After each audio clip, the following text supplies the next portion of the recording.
Call it to order. We're going to abstain from the pledge and the recognition. We'll do the roll call. I'll remind people this is a working session. There will be no votes taken. This is an opportunity for the board to have a conversation, and we'll go through some of that in a few minutes. The audience is welcome to be here and to observe, but there won't be any audience participation. And all of the documents will be passed out to everybody who's here. We'll probably get a couple of more made, but they'll also be posted on the website for anybody. The Zoom call will, this meeting will be Zoom video, and you'll get it onto Zoom as quickly, onto the website as quickly as possible. Wayne is not here, and he typically does it, and so no one here has done it before, so but we'll take a crack at it and try to get it up there as quickly as we can. Yes. Yes. So everyone around this table.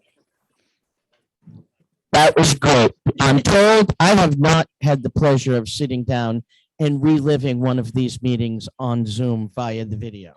But I'm told by those people who have tried that the biggest problem is people are not talking properly into the microphone.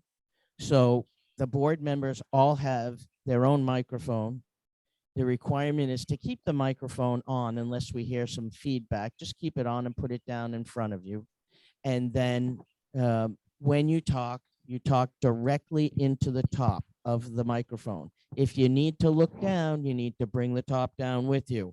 So if you go away, it takes away your voice and you don't get it heard. And then the recording will not be adequate to serve as minutes and, you know, part of our permanent documentation of the meeting and the, what's transpired. My phone's on vibrate. Yes, would everybody that's in the room, please put your phones on vibrate. Did you say that into the microphone, Janine?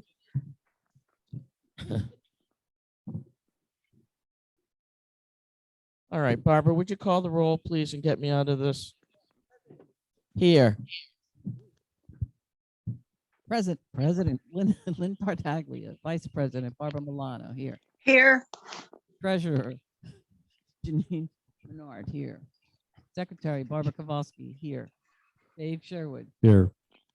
Barbara, well, I said Barbara Milano. Did I say Barbara Milano? Yes. Okay. Oh, yeah, Vice President. Bill Hooks. Present.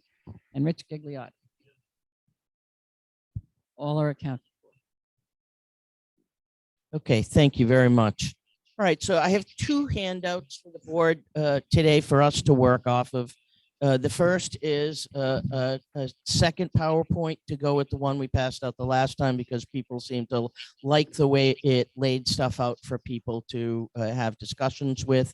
In addition, so we'll go through that and then I'll pass out the FAQs that we received from board members, frequently asked questions for those who aren't used to that term. We've compiled the ones we've gotten from residents and from board members and put them on a, you know, a document so we can go through those and we'll have all the information that there is to be had. And then we can have whatever discussions we want to have as we go along. Any questions about the process we're going to follow? Just a comment. I know you're going to dismiss with some of the recognition, but December 7th is a special day, okay? And Bob Dole just passed away. He's a veteran from World War II, and I think, you know, today's the day he's going to live in infamy. So just like to remember all those who served our country in the wars, especially World War II. Bill, I think that's a great acknowledgement, and I think, you know, I've been saying since I got in here, my brain's a little mushy. We've been doing a lot of this stuff, and that's where my focus has been. But I think you're absolutely right. So I would suggest that we stand up on this day of infamy and say the Pledge of Allegiance. Will you lead it, Bill, please? I pledge allegiance to the To the flag Flag of the United States United of States of America, America. and to the And to republic the republic for which it stands, one one nation, nation, under under God, God, indivisible, indivisible, with with liberty liberty and and justice for justice all. for all. Thank you.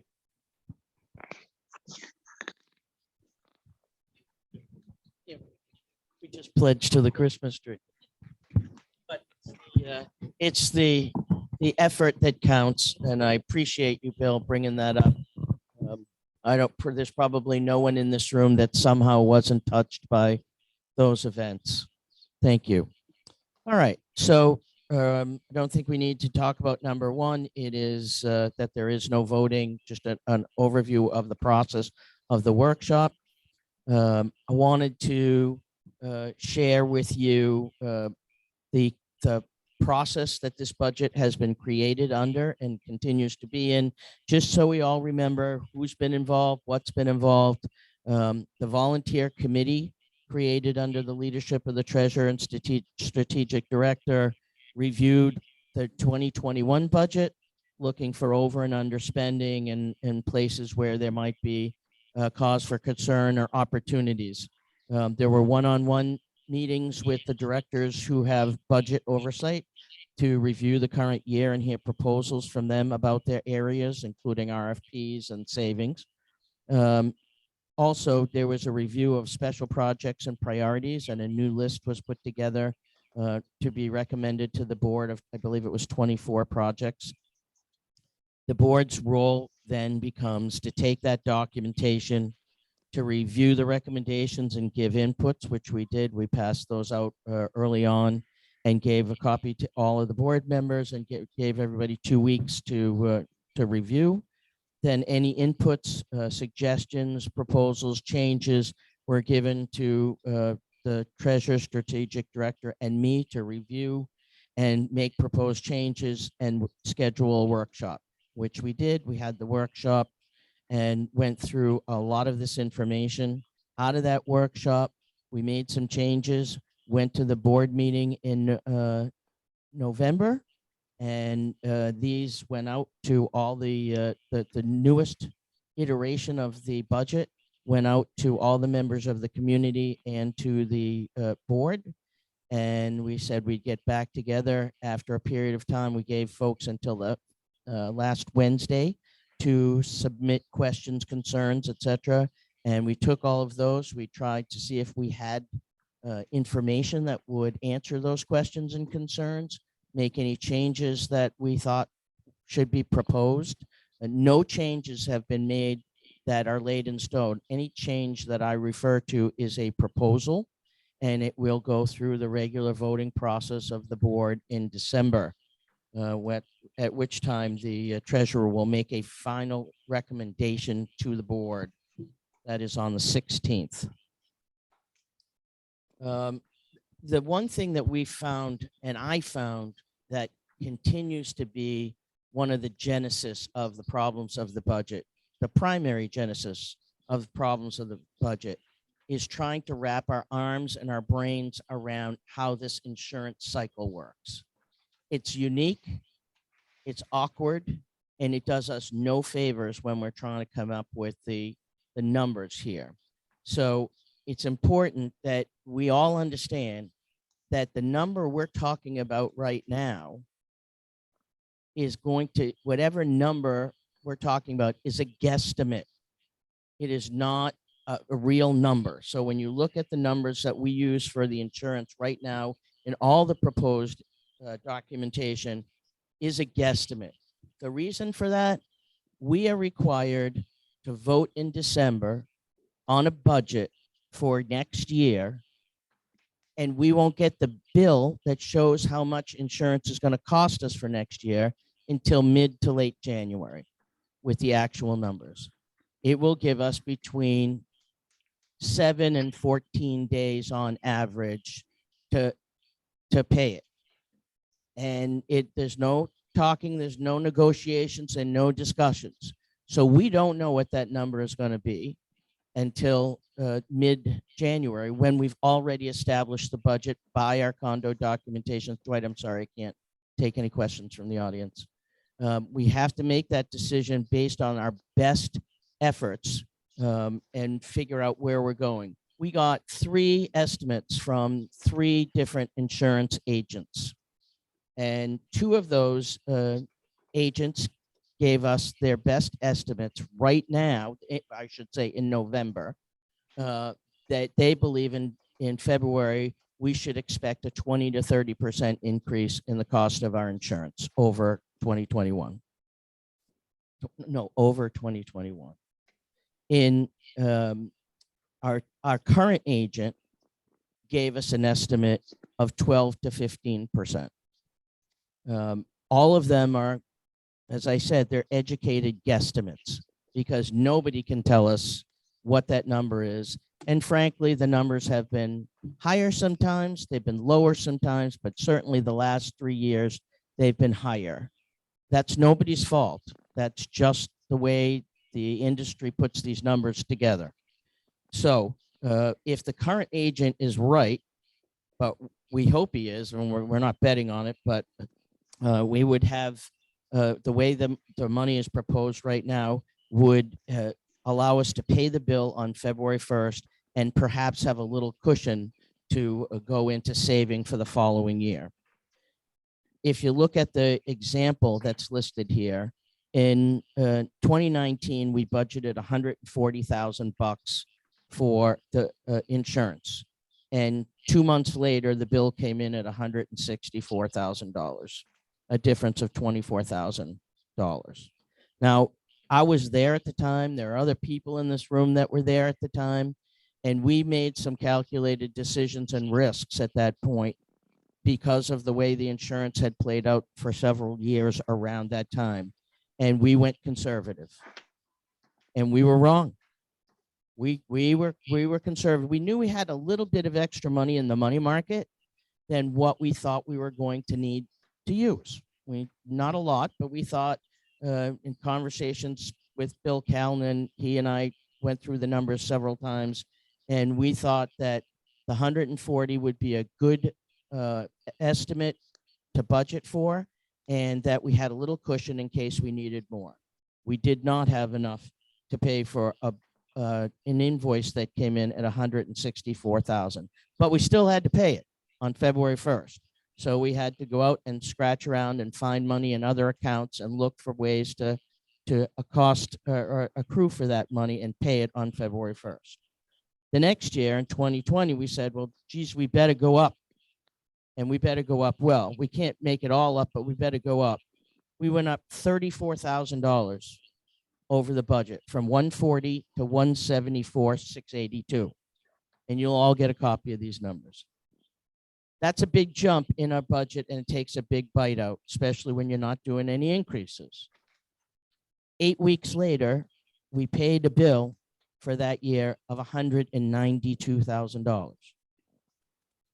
So another $20,000, $22,000 difference in what we budgeted and what actually came out, and gave us a shortfall of $17,000.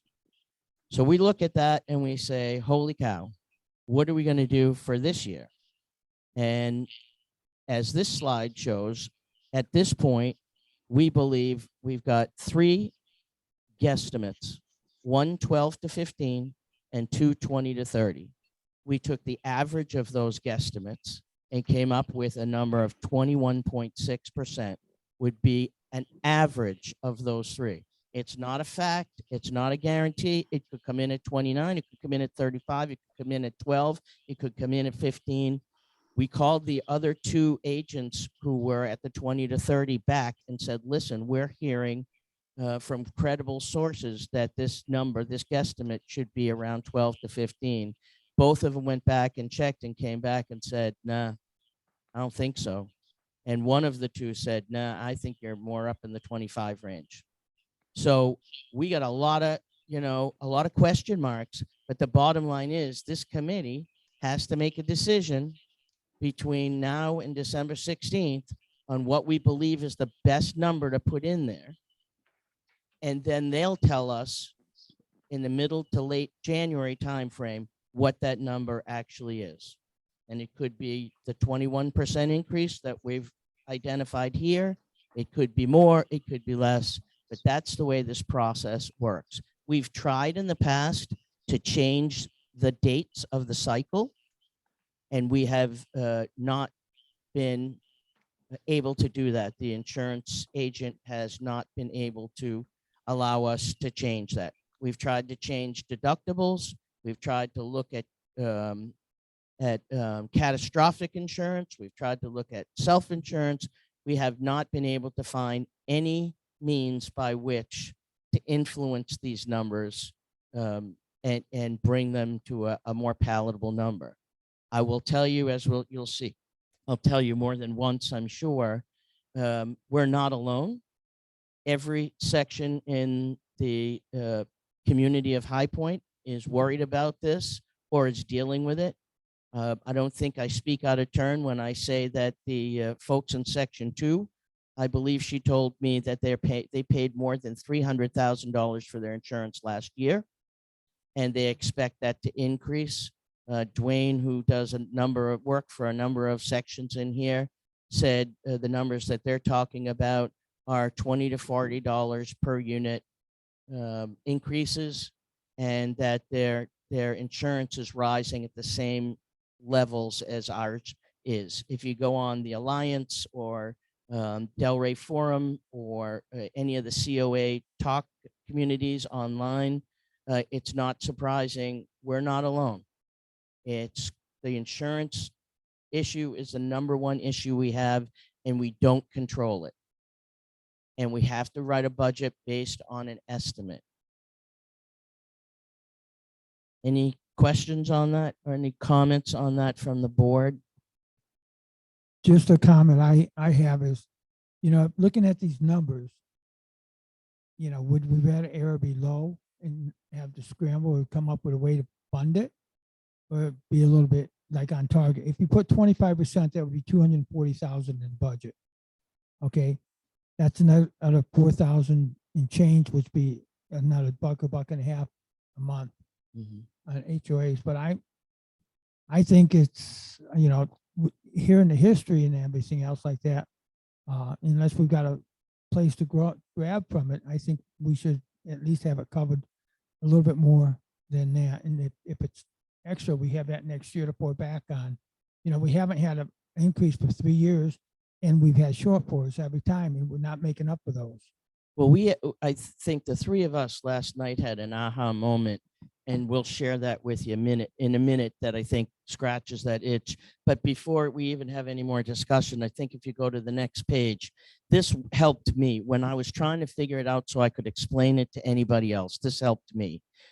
Right now, we are preparing to pay the February 1st, 2022 bill, right?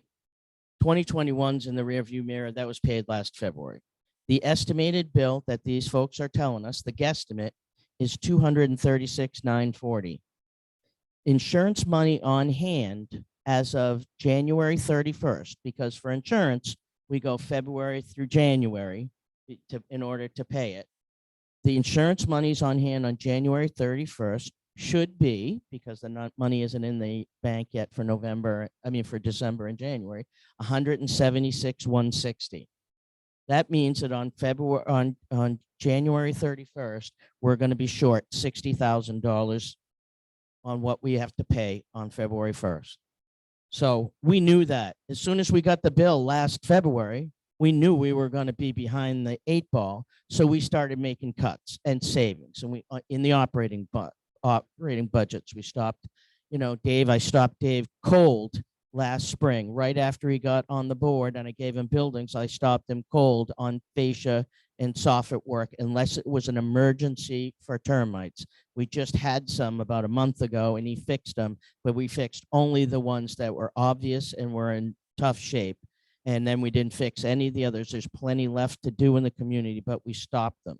When we finished sort of asking people not to spend extra money, cutting back on certain things, and people on this board do a very good job in general and have for years at really squeezing the pennies. It's been, hard work on people's part. But when we did that, where we got from the ops expense, we found another $27,481 that we think at the end of the year we should have put aside to put towards that money. So that says you still need $33,289 if that estimate of the bill is correct. So $33,289 we got to find. We've already spent any monies that we've skimmed off the the operating expense by not spending the money. And we spent the insurance money on hand. So we still need 33,289. We go to the emergency fund, which was created a couple of years ago, and we put some money in 2020 and 2021. And aside is there is no money on the budget this year to put into the emergency fund because we don't have it. But we can take $33,000 and cover the rest of the insurance bill if it comes in at 236,900 out of the emergency fund budget and pay the bill on February 1st. However, that leaves us as a community about $16,000 in the emergency fund for 2022 and no money being accrued to put in there. So it's important that we all understand that we have taken for the last 3 years as many, efforts to try and squeeze the budget to pay these insurance bills. And we're going to do it again this year, but there's nothing left. There's no, there's $16,000 in the emergency fund. Now, we paid $300,000 in change to pay off the mortgage, and that was a huge feat by this community. We have no debt on the street other than our monthly bills. We have none. That is fabulous. We are putting our reserves are slightly underfunded, and we're fixing that with this budget. We took some money out in the last couple of years for things like roofs and extra for painting and whatever, AC stuff or bigger stuff. Not a lot, but we took some out. That's got to go back in. But then our reserves are in perfect shape. So from a financial perspective, I don't want people to think that the sky is falling.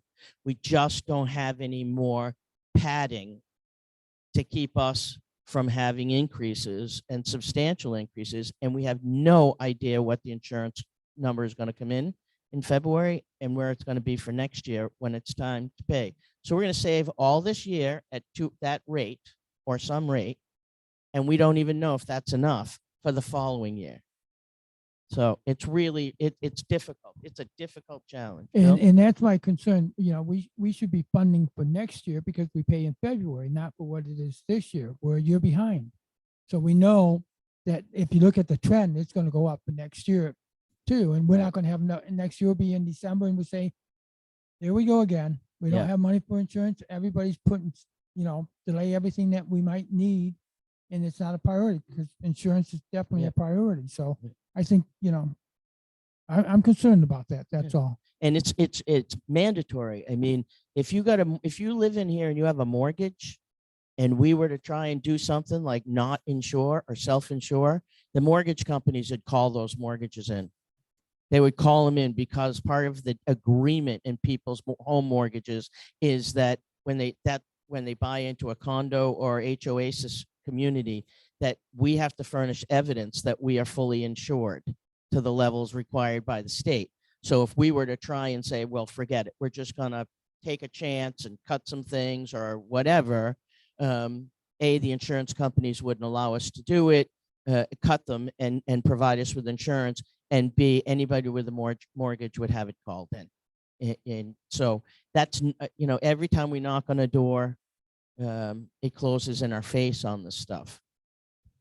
So Janine and Barbara and I, as we were, really trying to scrape through the monies, we found a couple of things. Initially, we were going to recommend that they reduce the size of the increase this year. But we too, Bill, got where you were and said, if this number is wrong and it goes higher, we don't have these other places to go back in and get it. We just don't. And so we have a couple of places where we think we have monies in the current 22 budget. And that's on the next page. One is reducing a couple of lines in the building expenses by $8,500, 3 lines to be exact, for a total of $8,500. Do we do these? Now we're doing things with our fingers crossed that we don't find out that we have some major problem that hasn't been caught yet and is going to cost us some significant amount of money to fix, because there is no place to go get that dough. But there's 8,500 that Dave feels in our conversations that he can do without and still provide what's needed in the general operating expenses to the people of the community. The other thing is, fortunately, we were able to negotiate the lawn contract with the final finalist in the company, Green Shape. We had estimated when we voted on the RFP 100 grand, and we were able to get that down through the negotiations to 90. So that's the two of them together is 18,500. And we were going to say, let's go to the bottom line and take that off the bottom line and change the thing. But the three of us are now in a place where we say it would be better to put that in the insurance line and be prepared. And if the insurance bill comes in significantly lower, I don't know anybody who's saying that, but if it were, we can relook at that if necessary at the time. But the likelihood is we'll be right back in the same situation next year. It's just until the state of Florida does something about it, that's where we're going to be.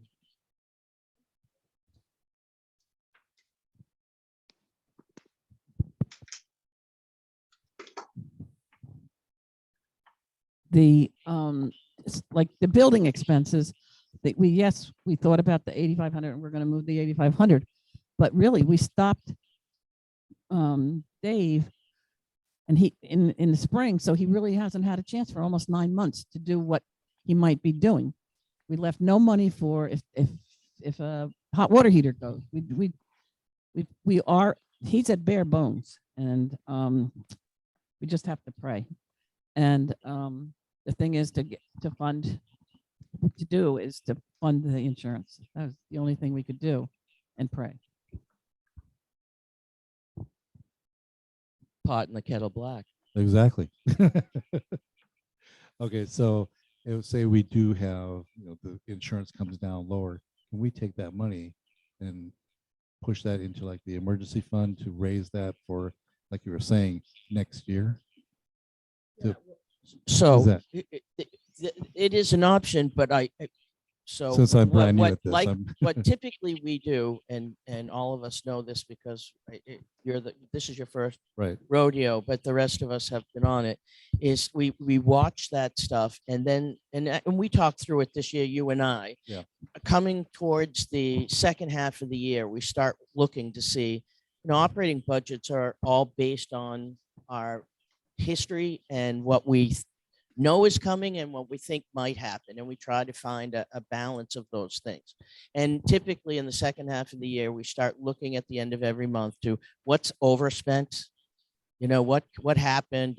Richard would tell you about the AC units or the pool heaters. What's up? Closer. The AC units or the pool heaters or something, or you would tell us, or Bill would tell us about, a problem in the lawns or the buildings, that kind of thing. And so we start watching that number as we get towards the end of the year and see what, if anything, is not spent. And by the end of the year, we have to make a decision. If there is monies that haven't been spent, are there things like on that priority list that we talked about that we could use those funds for at that time? Or, are there bills that are overspent or budgets that are overspent that we need to use the money for? So if the money was not spent on the insurance, we would make those decisions coming towards the end of next year as to what to do Where it with, goes to. yeah, Okay. what that goes to. David, I'm not so worried that it's not going to come in lower than that. I don't Right. suspect that. When you look at It's nice to be when you look optimistic, at some of these forums, go into some of these forums and you hear like the houses or the condos in the HOAs over on A1A and along the intercoastal, they're talking 40%. So the 30% is, and everybody else, Borghese, everybody's, Yeah. everybody else is saying 30%. So we're only at 22.5%, 21. So we're still being very conservative. Okay. But I think, at this point in time, we also have to be concerned about our unit owners who are all on fixed income. And if we're really going to look at this, I think we need to spread it over the 2 years and not come out with $60,000 at one time. Because you take that $60,000 away from the 105,000 that's increased so far in the budget, there's not that much of an increase for maintenance payments. Somewhere along the line from last year, 2020, we had 164,000 in there, and we were told how much it was going to go up, and yet we only went up $10,000. And that really didn't help us, and we really have to work around that. And I think there's money in here in utilities and in different areas that we could be able to help the people with their maintenance fees. Well, I would, any specific line items that you think that we can scrape monies off, that's all of our jobs on the board. And so if you have them, I wish you had given them to us before this meeting so we could have included them in the scraping that we were doing. But in 2020, there was 140 and it went up to 164. Okay. We put 34,000 more dollars into it in 2021. 34 more thousand. There wasn't any more. If we could have put more money in it, I don't know, maybe we would have, but we were trying to do that. Just so you know. Yeah, you're saying $24,000, $34,000 from 2019 to now. You go from year to 2019 year. no, 2019's planning for 2020 budgeted 140 grand. And it went that year 140, and that year went up to 164. Right. So the next year we budgeted 174. No, we went up to 192,000. Right. Right. Well, so we put 30,000 more in, and the bill came in 8 weeks later, and it was another 20 on top of that, higher than the year before. We went from a budget of 174 to having to pay out 192 on February 1st. And so that's I don't know where you're getting the number that we only went up 10,000. We went from 140 in the budget to 174 in the budget to 236. Those are the last 3 years if we include this one. And we paid out 164, 192, and we don't know what we're going to pay out in February. All right, you're going back to 140, which is 2019. Okay. 2019 was 2020. What? No, that's the 2019 number we said we had to do it in 19. Just so right. Clear. That was Do it for 2019. In 2020's budget, you put 174 in. So this is I That- understand. that's- yeah. So let me So there let me was just- only, well, let me finish. that's not Let right. me finish. It's not right. There's only not right. $10,000, and it's in our audit. I There's got it only right in front of us. $10,000. It's not in the audit. It's not in the audit. And but I understand why you're saying it, Richard. I completely do. And that's why I did these slides, because it's hard to wrap my head around. But the problem is this 236,940 price is for next year. We're in 2021 budgeting for 2022. But we have to pay the bill in the beginning of the year. And so it puts us behind the 8 ball because we don't have all year to save the money and cut and scrape to pay that bill. The money we're cutting and scraping in this year is going to have to go to next year's bill. It was budgeted. Those are the actual numbers. In 2019, when we did the budget for 2020, it was $140,000 for 2020. And in February 2020, we paid 164. That's a $24,000 difference, right? Okay, good. So we're on the same page. In 2020, we budgeted for February 2021, $174,000. And we paid out on February 1st of 2021, 192. Right. Okay. not, So I'm not disagreeing with that. All I'm saying is that we didn't go back to 140.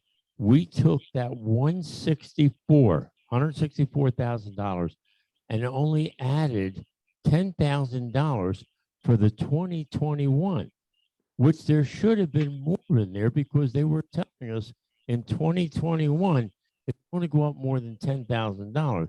It was going to go up, 15, 18%. And we didn't do it. and what I'm telling you is what we did was we went up by $34,000, and we didn't go up in our monthly maintenance fees, which is what we should have done. I think, But you I didn't think go what up. You didn't Richard- go up. You didn't go up from the actual cash amount.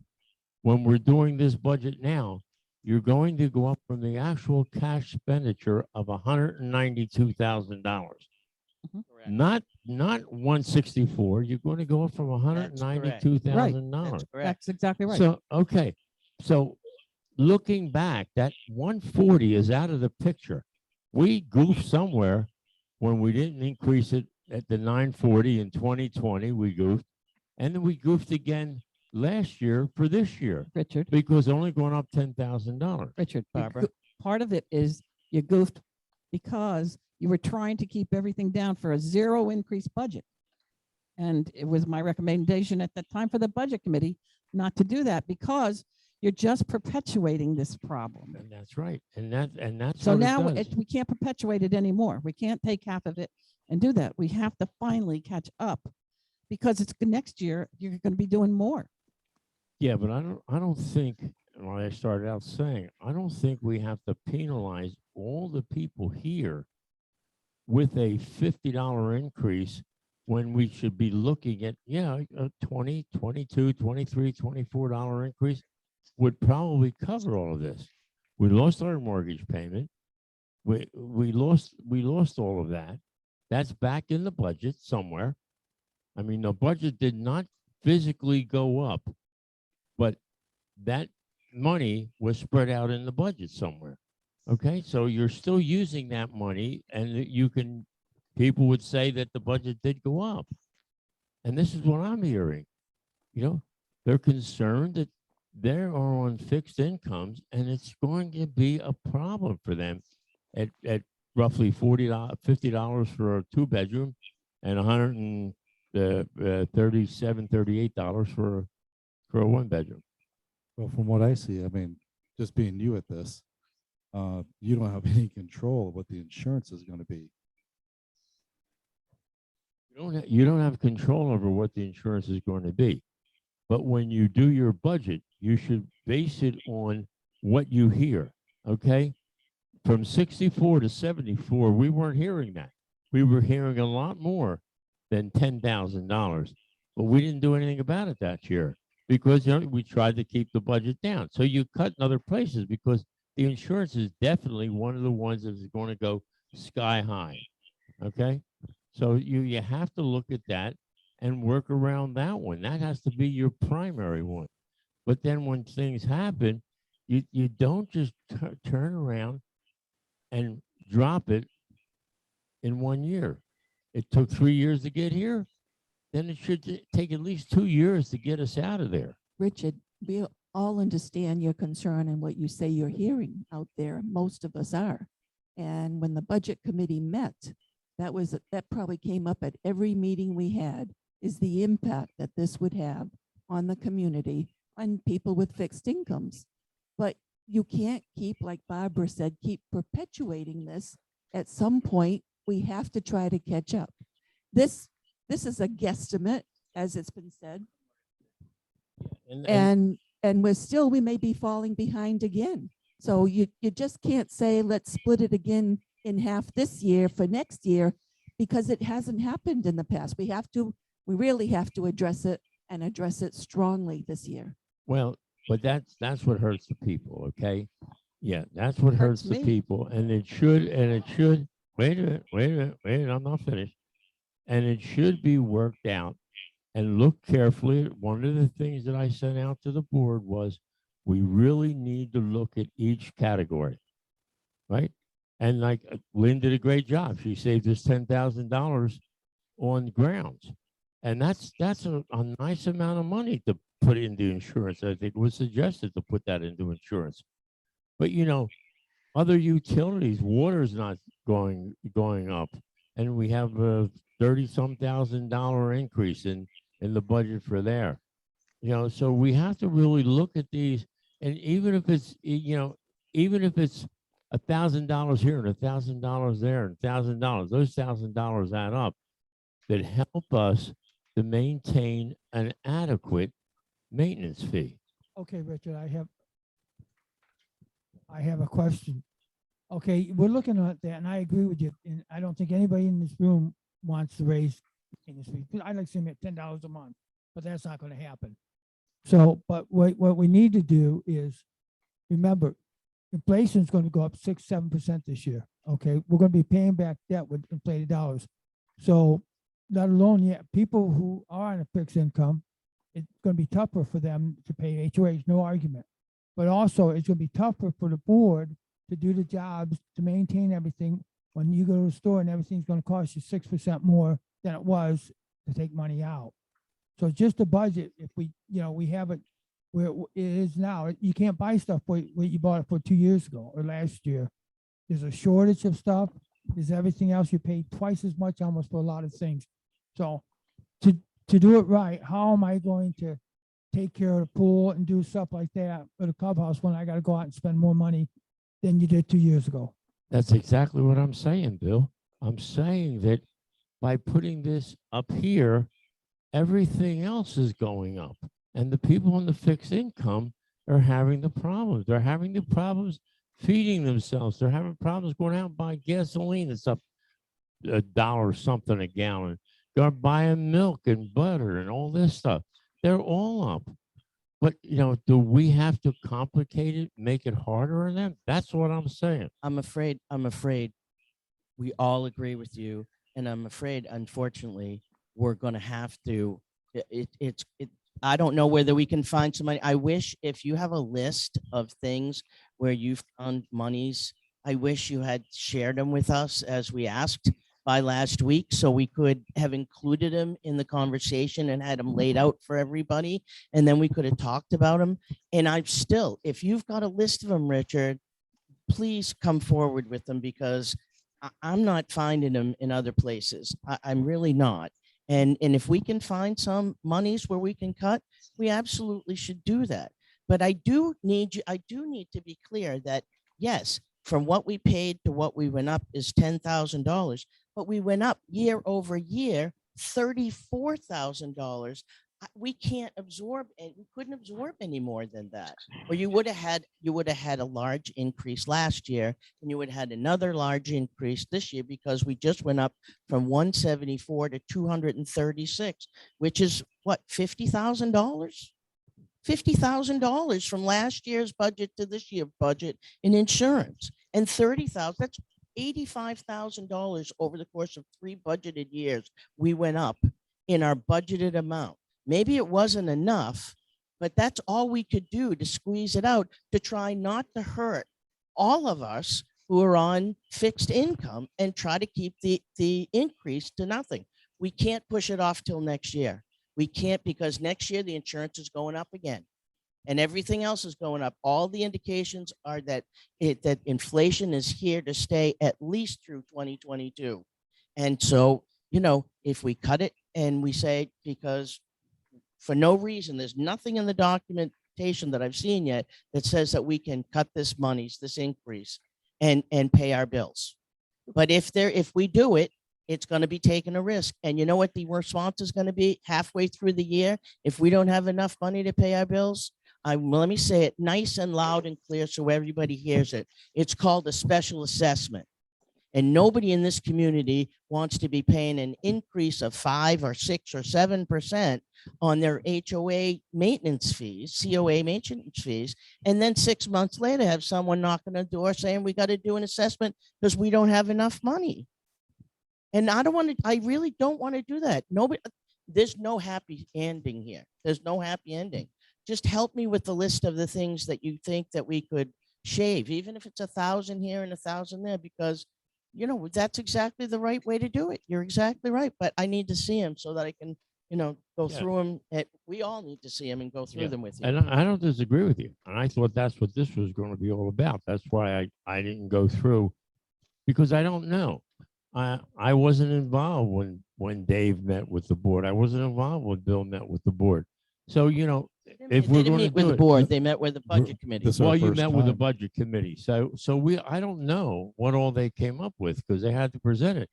But, you know, if we're really going to do something, maybe the board should go through this one item at a time and see if we can save 1,000 I here. did that with my own list. 1,500 here. I went item by item by item and made the decision what I could and could not give up.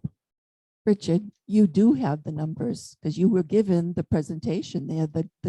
You have the numbers right in front of you, which departments have which money and how they were decreased or increased from last year. And you also were invited to come to the budget committee and speak your piece. So, but you have the final product right in front of you.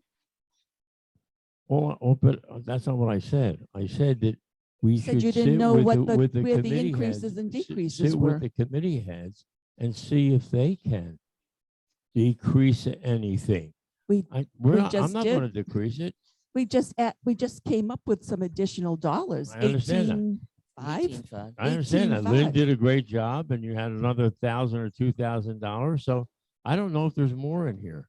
I don't know if there's Well, more in here. That's what we expected and asked people to review what was given to you, that document, and see if you thought you had any questions where there were other ideas. reductions. And I thought that that's what this meeting was going to be about. Well, that's not how it And was that- presented to you, so I don't know what and to that's say. that's how I worked on it to come up with, to do it at this meeting, because this was going to be the big prep meeting Okay. before the voting.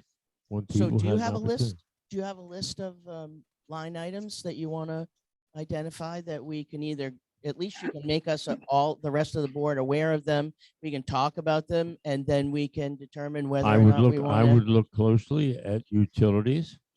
Okay. Utilities, I would look closely at, because water is not going up, and you didn't put anything in there for water, which is great.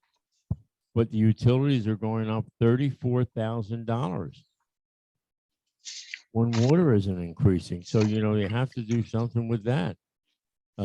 Cable went up $20,000. You know, you have What to. would you do with cable?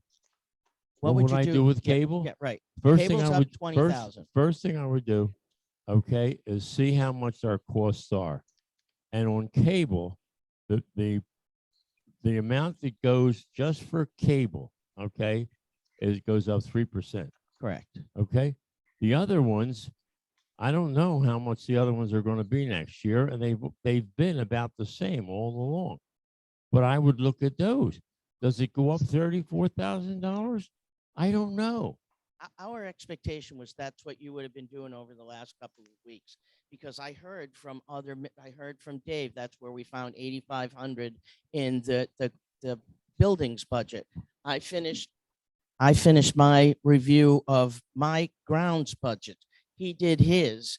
We talked about the administrative stuff. I heard from people in the community who, we have facts here that'll give you that that made suggestions about places where the money could be cut or why things were done. And you sent some in, and they're like 4 specific areas that we haven't got to talk to yet specifically, but you didn't send any other than saying it's too much and we should cut it in half. We should look at it closely, is what I said. We should look at these more closely from the board. And that's what I I'm think saying that's here what we've now. been doing. I don't know.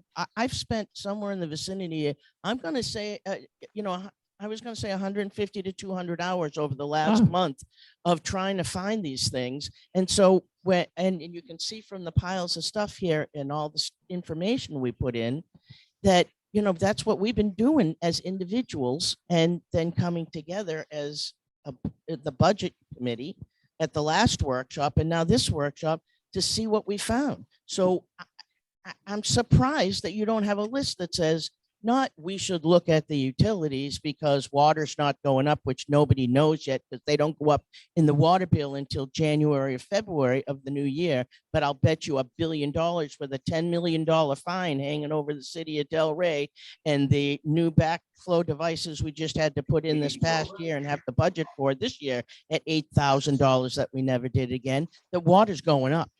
Water's going up in Delray, but we didn't budget anything for it. So, you know, there's another risk factor that we can all put in the table. But if you say, how do we cut cable? You can't because cable's a contractual agreement. Take that one off. Take that one off. We didn't increase anything for water. Take that one off. Where's the other ones that you think we shouldn't increase and by how much? That's all. I just wanted Well, to be a that's working what I'm session. saying. I don't know all the figures. Okay. I attended one area insurance. I attended one area and I was told that I shouldn't be there, but I was attended one area on insurances.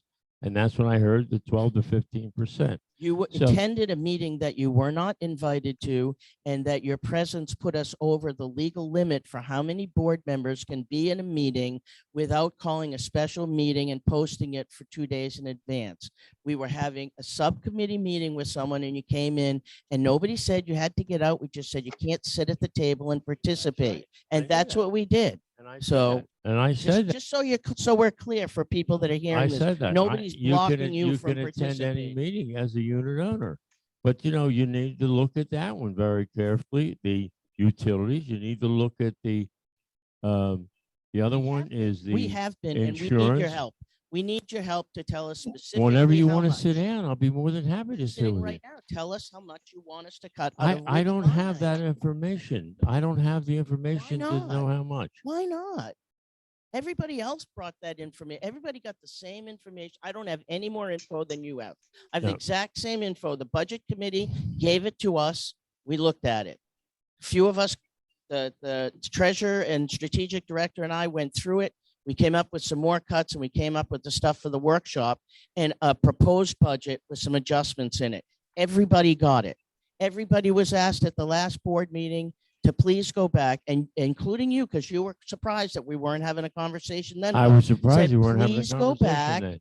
Please go back and look at the numbers and tell us where specifically you think we can find cuts to be made." And we told the audience, the residents to do the same thing. And you sent us 4, which we can go through with all of the facts. But you didn't send us any specific line items that could be cut and how we were going to maintain this community with those cuts. You can't just cut the money because we can't afford to pay for it. We're not able to do that. We're legally fiduciary responsibility of this board is to pay the bills. And that includes the insurance bill that we don't really know what it's going to be. So please we will have another meeting next week before the board if we Fine, need if you want to me, yeah, get if you want into me to real do specific. if you want me to do specifics, then I'm Yeah. going to have to sit with Dave. I'm going to have to sit with Bill. I'm going to have to sit with everybody Why? and find can out t- exactly what they have in their categories. And that's what you're Well, looking for. Fine. If you want to do that, you can Well, sit with but anybody you that's want. that's what you're I looking talked to for. Dave. I picked up the phone and called Dave. I picked up the phone and called my guys and said, "Can you shave some more money off of their negotiations?" Well, and that's, I mean, whether I call them or sit with them, that's the same thing. But I'm the just saying. expectation is that all that work would have been done by now. All Well, that work would have been done by I now. think I've already shaved as much as I can shave. Well, I think we need to look more closely at every category, and even if it's $100 there, $1,000 there, $50 there, and put it into insurance, it's already done. I hear that it's already done. You can do it. But No, yet- but you still yet- can do it. You can do it. I feel like I've done it. I think my 150 or 200 hours spent as you've seen us in this hall every single day for hours and hours. I believe I've gone through every single thing here, but I could have missed something for sure because I'm not an expert on this stuff. And I, So and she's I can talk for assure you herself. that I've spent enough time looking at these Oh. numbers and I'm comfortable. I'm very comfortable. I with don't, the numbers. I don't disagree So that you you should spent do the the same time. I thing. really don't. And I have. Right, I so where have. are they? I've worked with insurance, the insurance portion, and I've worked with the utilities portion. So I really have Okay, so give also, us- but not so as- give us probably the not as data. much as you have. Share it with Please us. share it with us.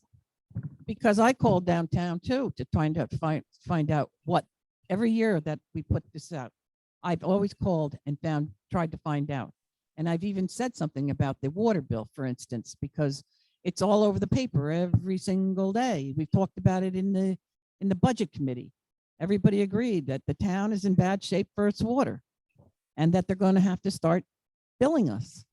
So Yeah. they don't want to give you an answer, but the one lady told me it's probably going up, but we didn't budget for it. Now, it may not go up as much as we're anticipating. Even all the things that went up last year, our budget was underspent by roughly $14,000.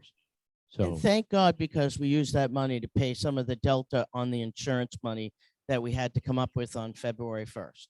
Thank goodness that it came up for that, because that's where that, it's not like there's money floating around that's, just, oh, we put too much money in the bucket.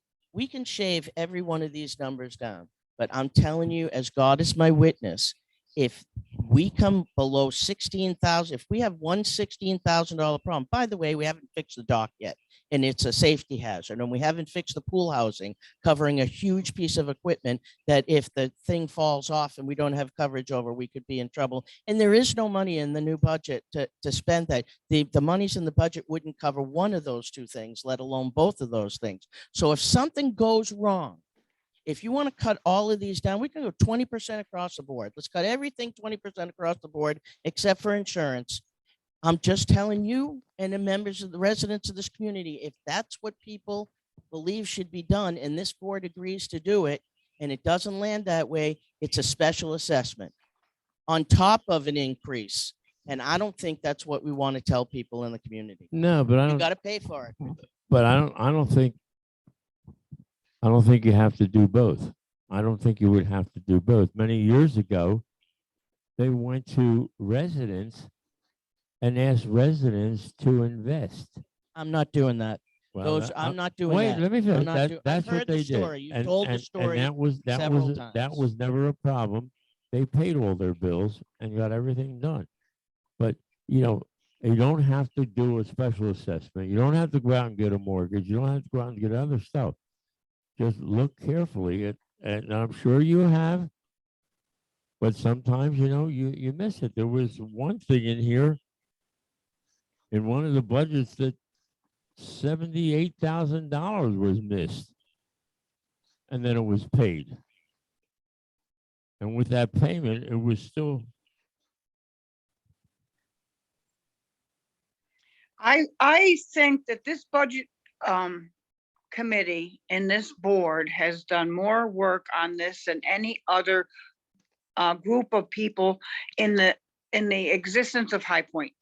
It's everything's older, the buildings are older, everything's going up, and you guys have done a wonderful job.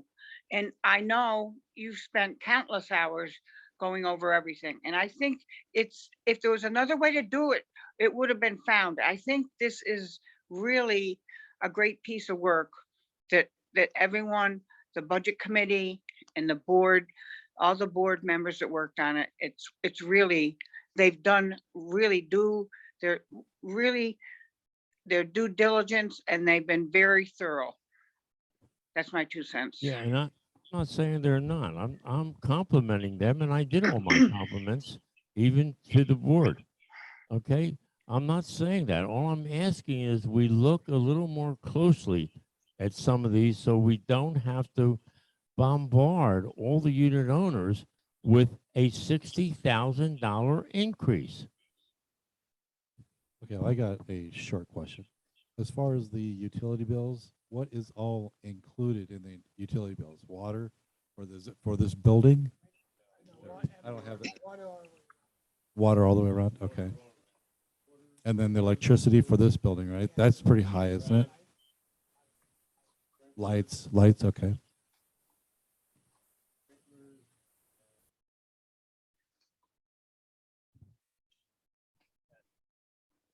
Right. I would simply ask, Is there something that we, if doing cuts, the pump for the pool, does that have to run all night long? Can we make a cut there? I don't know. I mean, because obviously it's not being used from 5:30 till 7 in the morning. Yeah, but I don't want to be the one that goes in at 7 a.m. either. You gonna turn the heater off? But I mean, it can be set on a timer is what I'm saying. Just start the motor back up, say at 6 o'clock in the morning and have it cycling. You know what I mean? All of those, I think that's great. I think that's a great suggestion. Any suggestion is a great suggestion. I'm just surprised that we don't have a list of those specific suggestions already just at came this to my head. date.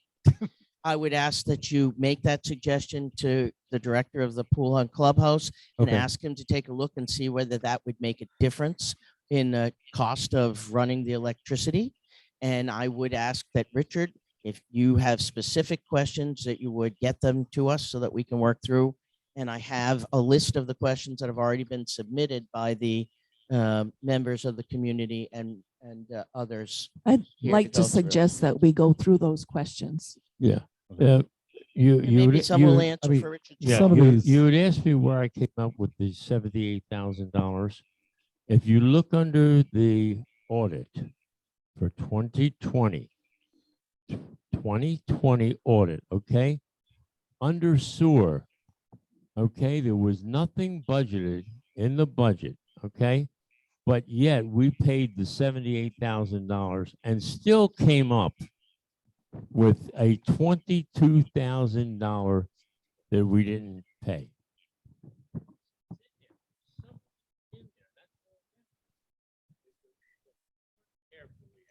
Well, you're looking a year back, and I can tell you right now, Richard, that I would like, I'm having the, we are having the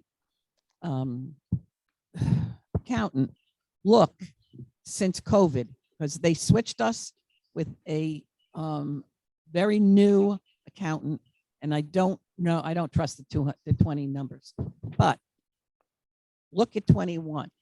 That's what you're comparing, 21 to 22. If there's a mistake in 21, if you made a zero increase budget, if you did under budgeted, look from 21 to 22. That's the key to this thing. Don't go backwards. I understand. That's your comparison. I back. said that right from the beginning. That's your But then you comparison. just compared something from 19 to But from I 2020. went to 20 because I mentioned that there was a bill for over $78,000 paid, and it wasn't in the budget. Is what my comment was. And you asked me where it was, and I pulled it right up. Here it is. It's in the 2020 audit. Pardon? Pardon? That's right. Okay. Yeah, That's it's right. right on the sheet, the big sheet. Get your big sheet. Yeah, it's on there, but it was not, it was paid, and it was paid, and we had money to pay it. That's what I'm I don't saying. know why. I'm sure Well, sure we that had it was money to budgeted pay it. for. I don't have a 20 budget in front I of me. don't recall that being in the questions that you submitted, or we'd have an answer for you today.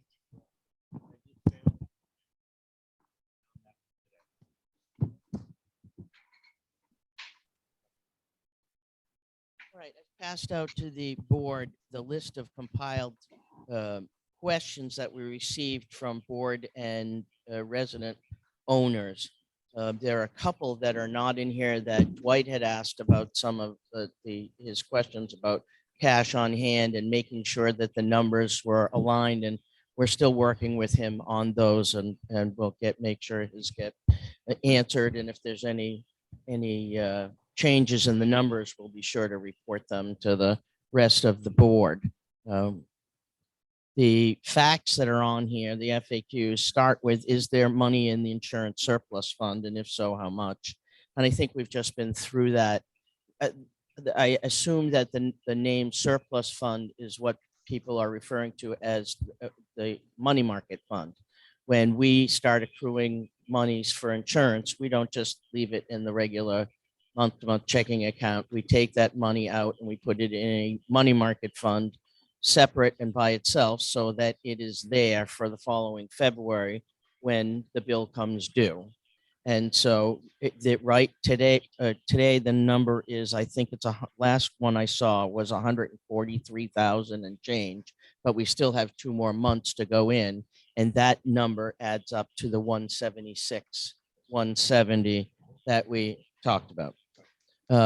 So that there is no surplus fund. That is the entirety of the monies that's been in the savings or will be by 131. Why isn't the full amount of insurance listed, including the increase, so we can establish the money for the next year's presentation? I think I just showed that to you. What the budget P&L lists is the budgeted and the actual accruals throughout the year that we do. Nobody goes in on January 1st and fills a bucket for each of these line items. I think we all know that. We pay that money over the course of the year every month. We get our maintenance fees in and any other fees in, and then we put money against each of those budget items so that there is 1/12 of the budgeted amount put in every month till the end of the year. You've got 12 twelfths, and that's how much is there. So that's you don't know. We don't know what the actual number is on the insurance number until February 1st. But we do have that number, and that number is distributed when we get it to the board members, because the board members discuss the delta between what comes in as the invoice or the bill in February and what we have budgeted. So it's not a surprise to us that there's a difference in between there. UCI, our current agent, has put those numbers in front of us, each time they give us an invoice. So that's why it's not listed on the P&L, because the P&L is not talking about what that number actually comes in at. It says, how much did you budget and how much have you spent? But we do know what it is, and we have it, and it's distributed when we get the bill in February or January. Anybody have any comments or feedback or questions on that? The mortgage money is already in our maintenance fees, so that money should be used for the increase. So the mortgage money is money that was accrued every year to pay the mortgage. Over the course of the last couple of years, we accrued enough monies in various ways, including being very frugal in our spending, signing bonuses on cable, monies that weren't spent on other things that we thought we were going to spend them on, etc. And that monies was culled together over a course of time, and we were able to pay off our mortgage 2 years early. Now, we paid that money. The last payment was made for the mortgage in April of 2021. 20. So that was the last year. And so we had 8 months in that year that we were accruing, putting money in, because it was all set up the year before. So even though we paid it off, you still accrued that money, which is the equivalent of about $30,000 in change. Okay. That $30,000 was used in a variety, in the year 2020 was used in a variety of ways. Number one, go back and look at the insurance bill and what the actual insurance was for that year versus what we had put aside for it. There's a very large delta. We also established the emergency contingency fund, and we had monies in there. To date, the number in the emergency fund, before we pay off, I showed you how we would have to use some of that money to pay the insurance in February. How much money, Janine, is in the emergency contingency fund? $49,000 in there. So you can rest assured that some of that money is from the 8-month period where we accrued monies is in that account. However, there's no monies in the budget this year for the emergency contingency because we couldn't afford to fund it. So that $49,000 will be reduced by 33,000 to pay for the insurance in February, and that will leave us approximately $16,000 in the emergency contingency fund. We did not continue to put money into the mortgage line item. That money was distributed throughout the budget to pay for things like the insurance that we didn't properly have enough funds to pay for. And we did that so we in part did not have to go up on our maintenance fees. We have not gone up on the maintenance fees for 3 years, and that has helped us quite a bit. I don't know if anybody else has any other information or anything that helps that number. We have not accrued money for the budget, from the budget for the mortgage since the end of 2020. There are places we can reduce the budget. We've had that conversation. Still, and I just want to urge everyone, whether you're a member of the community or a member of this board, if you have specific questions or issues, you can either raise them to me in writing, or you can contact the director in charge of that particular part of the budget and have a direct conversation with them. Whatever you need to do to ferret out answers to your questions is okay. But we need to know if you have ideas and you have specifics, we need to know what it is, because we have a board meeting and we are required by the condominium documents to vote on a final budget in the month of December. And we are very close to being through that month and we need to make some decisions. And so if we have places we can reduce, bring them, send them to me. Let's have the conversation. We should split it across 2 years. You know, everybody can have, you know, anything that we're talking about here, by the way, can be raised as a motion at the board meeting. If you have motions you'd like to, once we get a final recommendation from the treasurer on what the budget is, you're more than welcome, board members, to raise a motion to change something if you don't agree with it. And if you have a second, and if you have a majority on the board that votes for it, then that's the way the process runs. But I, for one, believe strongly that we are in the hole. Some of it is of our own making. I will take responsibility because I am the president. And I will take responsibility for being part of the decision-making process that said we should take some risks. And maybe if it's more than what we budgeted, we can make up for it next year. I'm not willing to do that again and wait and say we'll make up for it next year. So you can count me out unless you can come up with something that says, oh yeah, there's a bucket of money over here and that will help us come in next year. So anybody have any comments about the splitting the increase over 2 years? Blue Stream's expensive. When we changed companies, we were supposed to save money. Prices continue to rise, and we're not able to go dormant. Oh, Terry Marie with our two-sided paperwork. Jeezel beezel. She's saving money. So Blue Stream's on a contract. We have a contract with Blue Stream. We're right smack dab in the middle of it. It is as part of the contract, there's an agreed upon 3% increase each year. They approached us this year about a renegotiation. We were happy to engage in that conversation to get better service, better equipment, better speed and quality, and manage our costs over the next 6 or 8 years, as well as potentially get another signing bonus out of it. Richard did a really good job of really pushing that hard.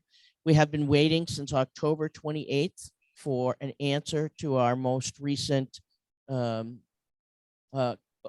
offer.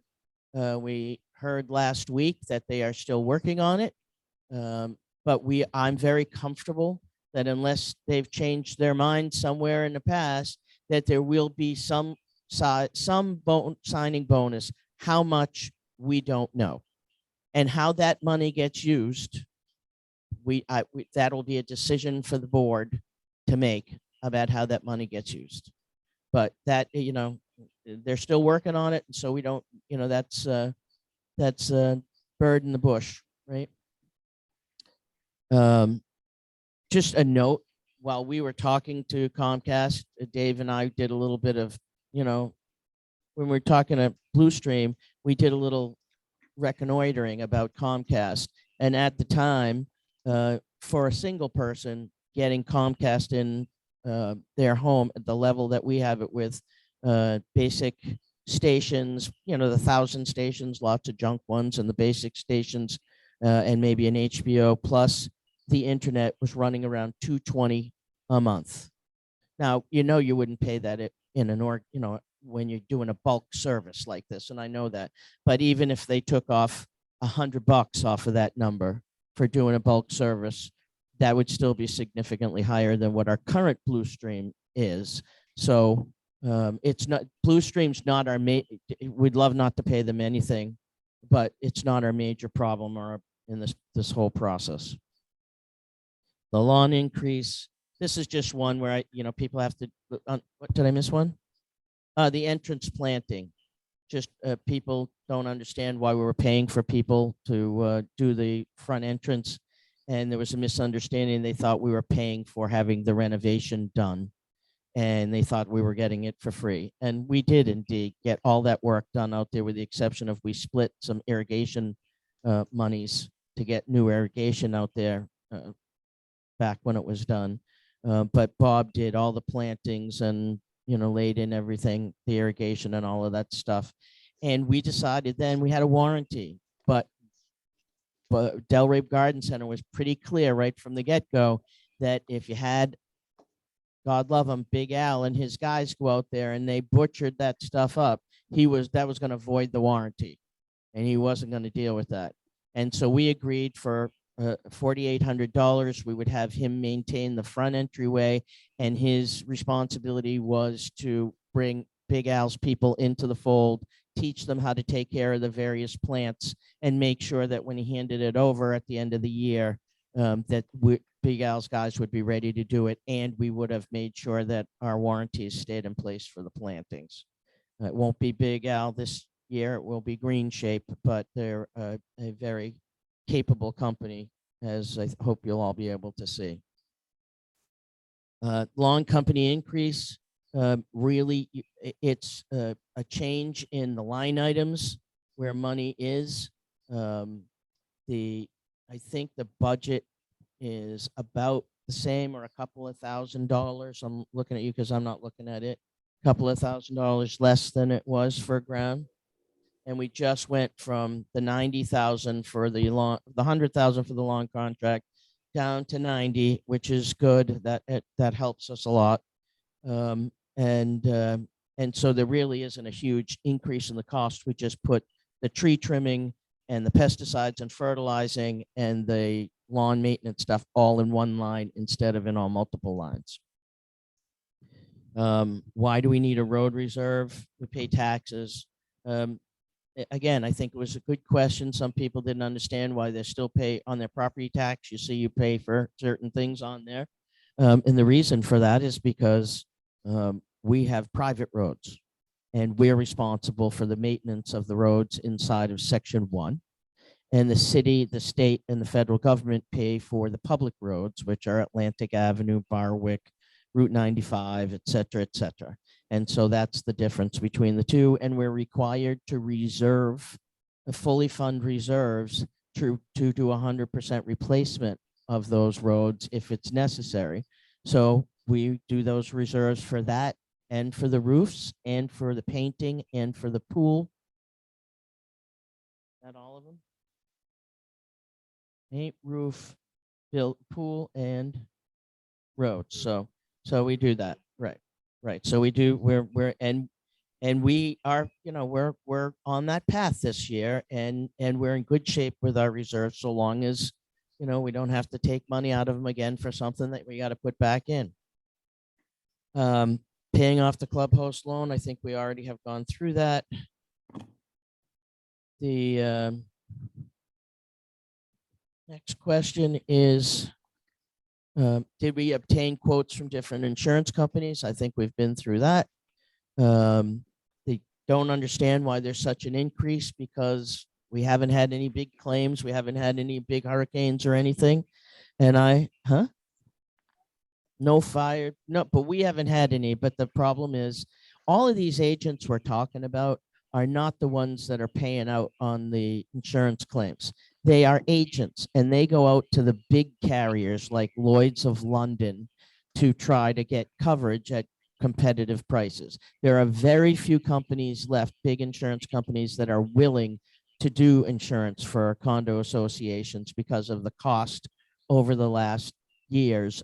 It's not as lucrative a business as it has been in the past for them, but that's because not only of things like slip and falls, by the way, of which we did have one, and I am the first to tell you I'm extraordinarily disappointed in how that was handled by our insurance companies, and let our agent know that in no uncertain terms that it was, in my opinion, it paid out somewhere along the level of 10x what it should have been, but it was not in our control to do that. We weren't notified, and in fact, weren't even told what the settlement was until the following year, when it was part of the reason why they told us our insurance rates were going up so high.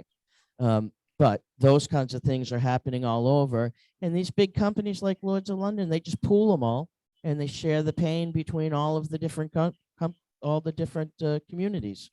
So when Sunrise, the buildings collapse in Sunrise, some of that impacts on us.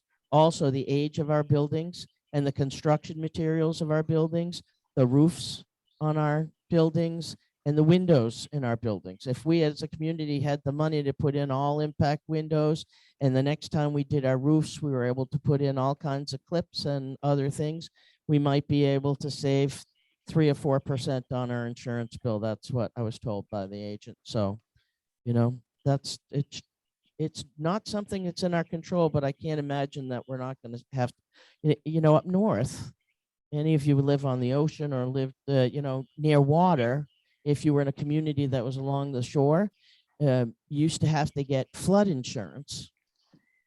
And a lot of places, I know in Massachusetts, nobody would cover you for flood insurance anymore, no private companies. So the state had to get into it. Unbeknownst to me, maybe you knew this, Richard, but I didn't. In the state of Florida, you can get, the state of Florida will insure a condominium association. Yes, but you have to meet certain criteria of your inability to pay, which we don't. And they've recently announced, at least that I saw recently announced, that they're getting out of that business. So they don't even want to do it anymore. Right. And then there's no takers. Right. There's no takers. Just a comment on that. When you talk about the insurance and the hurricane windows and stuff like that, there's a lot of people change the windows. And, let's say we've got 30%, 25% of people have the hurricane windows. Would that affect it going back to the insurance company? I asked Gary that, and he said, if all of the windows in a building, a single building, were changed, that might have a small effect, but it can't be 1 unit or 2 units or 3 units. As long as there's one bathroom window that's not a hurricane impact and the wind can go through and push up, it wouldn't count. And he said, if you showed me they had 50% of the buildings fully done, maybe we could talk about it. But Yeah, individually, there may be a small dollar amount. If I have impact windows, there may be a small on my insurance, but for the association, that building insurance is different, like Right. you just said. right. And maybe that'll come with time as people are putting in their windows. Just give it time. Yeah.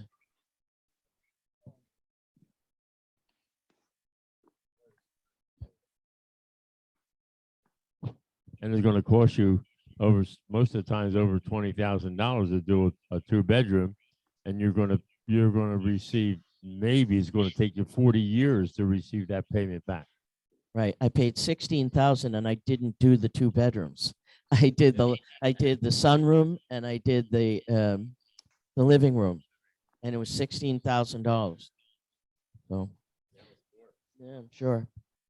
Okay. Where are we here? Oh, I guess I threw this outside, turned it over by accident. That was the quotes from the other insurance companies, which we we talked about. And the last page is, and the last question is that in the last workshop, I tried and apparently wasn't as successful as I hoped to be to answer what I heard from some folks on why we didn't do these increases. If only we had done these increases over the last 4 years, it wouldn't have been so onerous on people to get this big chunk. And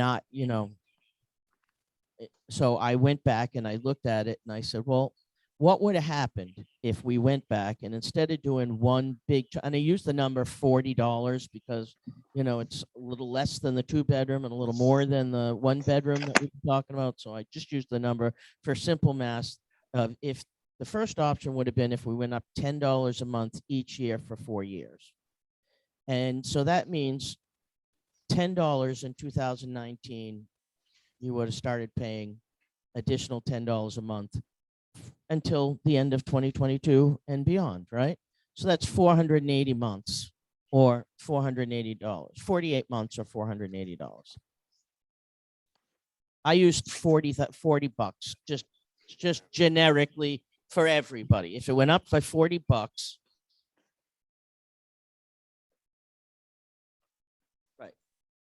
right. No, I was just trying to show the example that if we had started paying the money at $10 a whack, it would have, the average homeowner would have paid $1,200 more by the end of 2022 at $10 a year.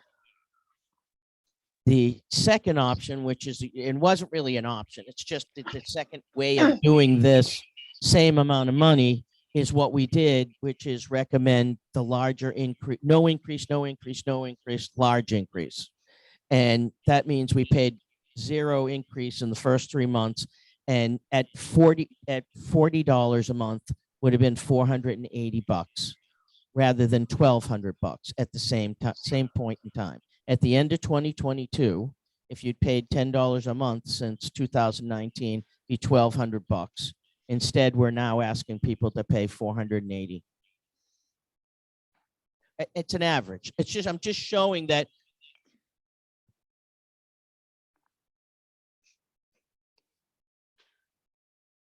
Okay, so I was just trying to show that it would have been a lot more expensive to people if we'd been paying it since 19 at a smaller increment.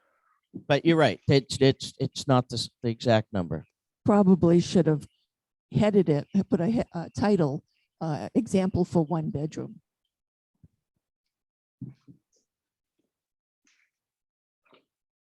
And you know what, we can certainly, if it's worth anything to anybody, it might be somebody goes back, we can go back and put that specific title in there with those numbers in there so that that thing is right. Right. And we'll change the posting on the website so that it says that. That's the other piece of that question. I think, again, Richard brought this up and it was brought up by someone else in this, is that, it's a large increase. It's a very large increase. And people who are on a fixed budget, which virtually is 90% of the people in this community, that's a hard pill to swallow. And, inflation is going. All I can say is if we can find some places to cut in the next week or so, we certainly will. If we as a community or we as a board keep a strict eye on our spending in 2022 and make sure that we have no frivolous spending, that unless it's absolutely necessary, we don't spend it, that maybe we can make ourselves a little more fiscally healthy going forward. But we have to pay the bills, and the bills are what the bills are, and we don't have enough money to pay the bills right now. So unless you cut the bills or you increase the money's coming in, you can't make those two things match. And we have to do that. We have to do it. Any last comments, questions?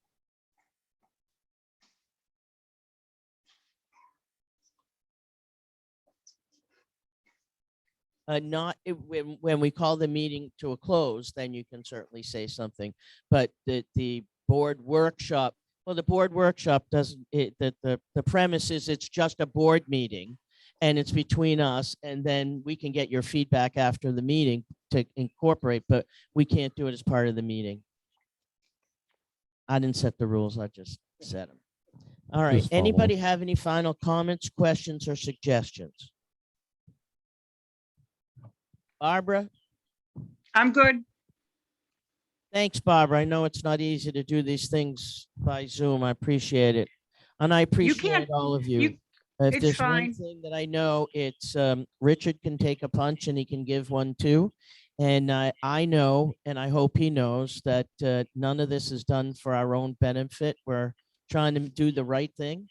We may not always make the right decision, or we may not agree with the decision that gets made, but I hope we can all agree that we try to do the right thing for the right reasons, and that's the best interest of the people in the community, right? You said you're going Yep. to look at this as the committee. Are we going to get together again? We can, if the board would like to get together again, we I can do think that. if there's going to be any changes, I think we should. Right. yeah, If there's it going to should be be any sometime changes, next we week can or- do that. So we could, when the board meeting is Thursday, right? Yeah. Do y'all want to just say, let's get your last ducks in a row, and Tuesday we can have a very short or a very long meeting, but it's not a board meeting. I don't think we need to set a date now. We don't know if there's anything to discuss. So let's see if anyone right. proposes So, something. so the possibility is there that we could get together again. But any decisions that are final decisions that are going to get made will be made at the 16th. And if the budget, that's the final. But that's why I said, if someone on this board or some people on this board haven't come to the same agreement, a motion can be made and it can be discussed at the board meeting on the 16th. But typically, we have all of that stuff ironed out by the 16th, and it's a quick roll call and off we go. So I'd like us to aim for that. But if we're not able to do that, then there's always the opportunity for people to speak their piece at the board meeting on the 16th. I would like to see any questions or anything ahead of time so we could review them instead of at a meeting. Maybe, Well, yeah, we've asked- email you, We asked for, email yes, we've asked Barbara. for, we've asked for emails and we haven't, Yeah, we okay, but- answered all the emails. So But yeah, so we got quite a few the last time. Right. So why don't we say this? It's now Tuesday. By Friday, do your homework. If you have outstanding questions or areas that you'd like to go through with board members or with others, do that by Friday. And if there are things that need to be, there are discussion points that need to be made that require us to get together, send them to me by the end of the day on Friday. And we'll, if we need to, we'll set something up to talk about them next week. But no decision, remember that we're gonna have a number that we're gonna go forward with. That's gonna be the recommendation of the treasurer, and she has chosen, as has been the case ad infinitum, to work with the president and a strategic planning director, which is a new position. But the decision on the treasurer's board on what to recommend to the board and the community will be made next Thursday at the board meeting. And if people don't agree with it, they can raise their issues, but that's what we will be voting on unless there are motions to amend. Okay?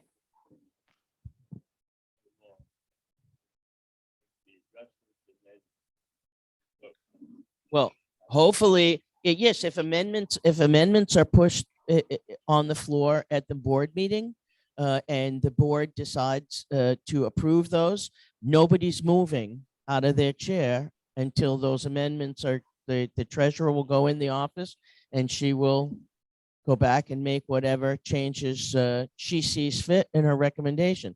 But you're not going to make the treasurer make recommendations that she's not agreeing with. So we are far better off as a community and a board to resolve any of these outstanding questions and go in, have the treasurer be able to take them into account, to wrestle with them, to seek counsel, to seek other opinion, and then come up with her final recommendation to go forward. And hopefully that's what will happen when we come up on the 16th. But we'll see. We'll see. Thank you all for coming this afternoon. It is 20 of 4. Afterwards, yes, as soon as we close the meeting. Hold on. So just a note that the new lawn people are coming at 4:15. Anybody who'd like to be around to say hello, see who they are, hear from them. The ops manager and the account manager will be there. I'm going to look for a motion to I'll adjourn. make a motion to adjourn. Dave makes a motion. Bill seconds. All in favor, say aye. Aye. Opposed?